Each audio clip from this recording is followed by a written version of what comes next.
ایک بھائی نے کہا کہ میں نے اپنی بیوی کو میسج کیا، یوں ٹائپ کیا 1 طلاق، لیکن پھر میں سوچ یہ رہا تھا، میرا ارادہ یہ تھا کہ ابھی میں اس کو سینڈ نہیں کروں گا،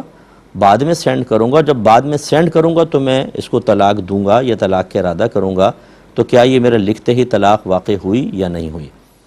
دیکھیں، پہلی بات تو یہ ہے کہ طلاق جب انسان دیتا ہے تو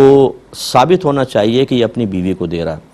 تو یا تو وہ اپنی بیوی کو اشارہ کر کے کہے کہ تجھے طلاق، یا نام جیسے شاہدہ ہے تو شاہدہ کو طلاق، یا تجھے طلاق یوں کہہ کر وہ کرے، یا میری بیوی کو طلاق، اس طرح الفاظ ہونے چاہیے۔ اور اگر ان میں سے کچھ بھی نہ ہو، جیسے یہاں ہے کہ صرف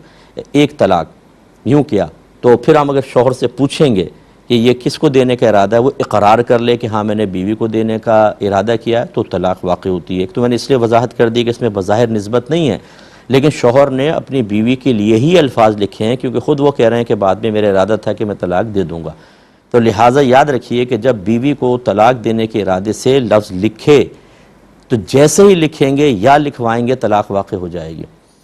اب ہمارے یہاں خرابی ہوتا ہے کہ ہم دین سیکھتے نہیں ہیں۔ بہت ہی کم ایسے ہوں گے جو مجھے بھائی بہن سن رہے ہیں جو میرڈ ہیں کہ آپ نے شادی سے پہلے حقوق زوجین کورس کیا ہو، طلاق کے مسائل سیکھے ہوں۔ کتنی مرتبہ شوہر غصے میں آ کر الفاظ ادا کرتے ہیں، اس سے نکاح ختم ہو جاتا ہے، لیکن پتہ ہی نہیں 20 سال سے ساتھ رہ رہے ہیں،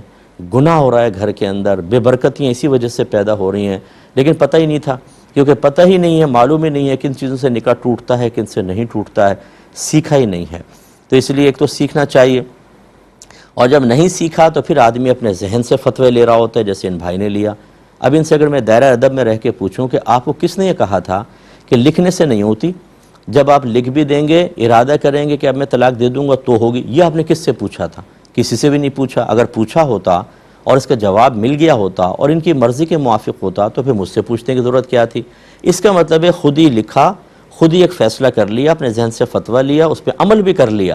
لیکن اب خود بدھ ہوئی تو کہ چلو مفتی صاحب سے پوچھ لیں۔ یہ میجر مسٹیک ہے۔ میں اپنے تمام دیکھنے والوں کو مزید یہ کہتا ہوں کہ ایک تو اپنے ذہن سے فتویٰ نہ لیں۔ آپ ABC آپ نے سیکھی نہیں ہوتی، پھر آپ کا ذہن آپ کو درست مشورہ کیسے دے سکتا ہے؟ دوسری بات یہ ہے کہ طلاق جیسے سینسٹیو مسئلے کے لیے ہمارا کلپ بھی آپ سنیں نا، اس سے بھی نتیجہ نہ نکالیں جب تک کہ تصدیق نہ کر لیں، کیونکہ ہو سکتا ہے کہ ہم اگر کوئی بات سمجھا رہے ہیں وہ کسی اور مسئلے کے تحت ہو، آپ اسے اپنا مسئلہ سمجھ کر اس سے نتیجہ نکالیں، کیونکہ ذرا سی نوعیت بدلتی ہے، حکم بدل جاتا ہے، تو بھی آپ مسٹیک کریں گے۔ تیسرا یہ بھی کبھی نہ کریں کہ گوگل کے اوپر لکھ کر آپ سرچ کر لیں۔ آج کل یہ کیا معاملہ چل رہا ہے، جو اس پہ لکھ دیا طلاق ہوئی کہ نہیں ہوئی اور اس میں کوئی تفصیل آ گئی، وہ کوئی مفتی نہیں بیٹھا ہوا وہاں پر، یا کوئی جواب میں آپ کو کوئی مفتیان کرام نے وہاں چیزیں نہیں ڈالیں، اور اگر ڈالی بھی ہوتی تو کیا کنفرم کہ آپ کے سوال کا یہی جواب ہے؟ اس لیے خدا را جب بھی طلاق کا کوئی مسئلہ ہو، پہلی بات تو یہ کہ عملی قدم اٹھانے سے پہلے 10 بار سوچیں، اگر کرنا ہی چاہتے ہیں تو پہلے کسی جگہ سے مشورہ کریں، یعنی کسی مستند مفتی صاحب سے مشورہ کر کے جواب لے کر پھر عملی قدم اٹھائیں۔ تو ابھی خلاصہ کلام یہ ہے کہ بہرحال 1 طلاق واقع ہو چکی ہے۔ اب آپ کی اگر ابھی اس لکھنے کے بعد ابھی آپ کی زوجہ کے فرض کر لیں، پہلے تو یوں کر لیں کہ آپ نے طلاق لکھی ہے، طلاق ہو گئی، اگر اس سے پہلے 2 دی تھیں تو یہ تو ٹوٹل 3 ہو گئی، اب